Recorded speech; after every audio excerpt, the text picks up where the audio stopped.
Hi, this is Infernal Toast. I'm going to talk a little bit about the history of cryptocurrency, mining, and ICOs from my perspective. So let's rewind back in time. Prior to 2009, prior to our buddy Bitcoin, there was only fiat currencies, right? So we have fiat currencies that we know and love. So fiat currency is centrally banked. Typically, it's created by a central monarchy. Maybe that's a company or entity, but that entity can create as much as they want. They control the print rate. They control the inflation rate. That's not so important, but they also control all the rules about who gets it, who starts with it. Typically, they start with all of it. That's the real problem. So Bitcoin in 2009, right? Satoshi Nakamoto finally launched Bitcoin. What this means is that we have a currency that's generated purely through math, which means that no one started with all of it. It's kind of like a CAPTCHA. Mining is like a CAPTCHA that prevents bots from gaming the system, and it makes it so by being owned by nobody, it's owned by everybody. It's a truly decentralized kind of money that we have there. So that's really important. It's really special, and it works very well on the internet. So Bitcoin came out in 2009. No one really paid attention to it. 2010, 2011, it started gaining a little bit of traction. 2011, 2012, a lot of new coins launched, right? Like Dogecoin, Feathercoin, Peercoin, WorldCoin, AnonCoin, Darkcoin. This, red coin, blue coin, one coin, two coin, basically. There were so many clones of Bitcoin that started up their own blockchains, and anyone can make their own currency now. This was really cool.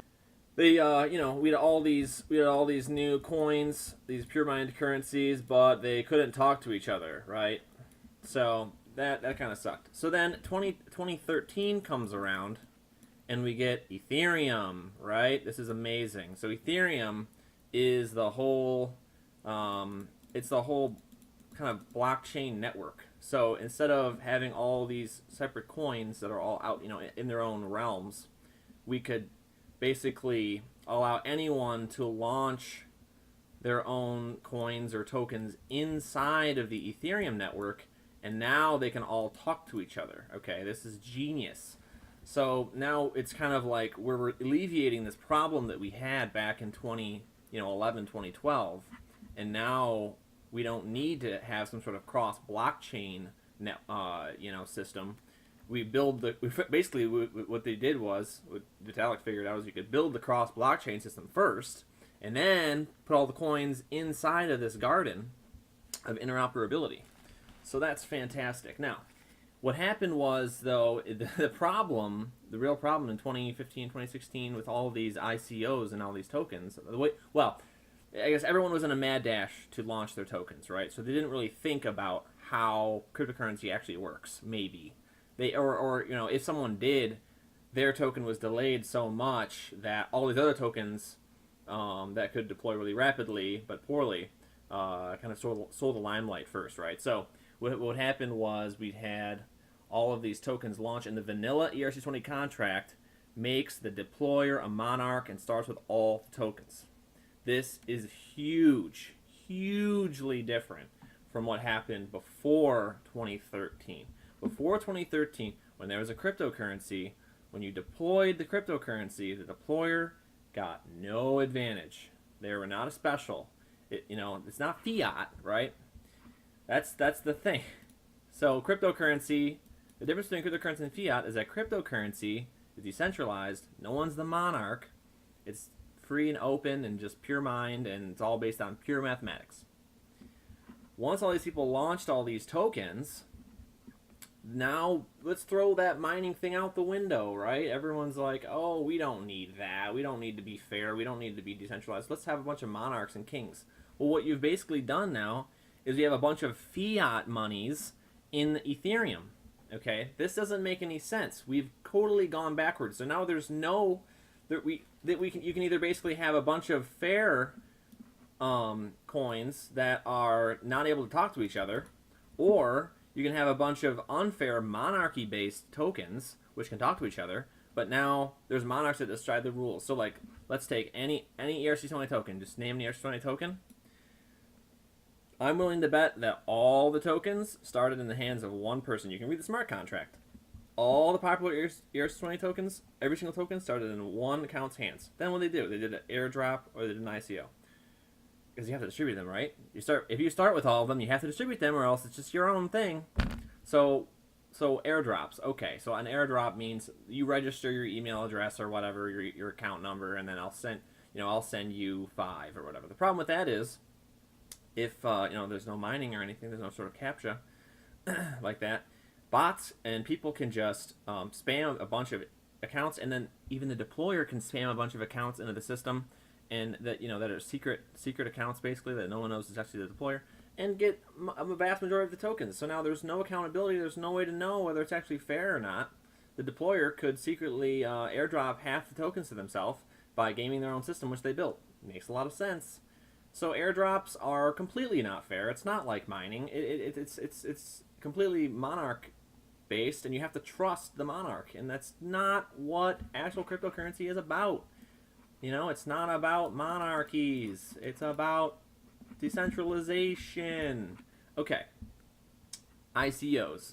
That seems infallible, right? No, it's not.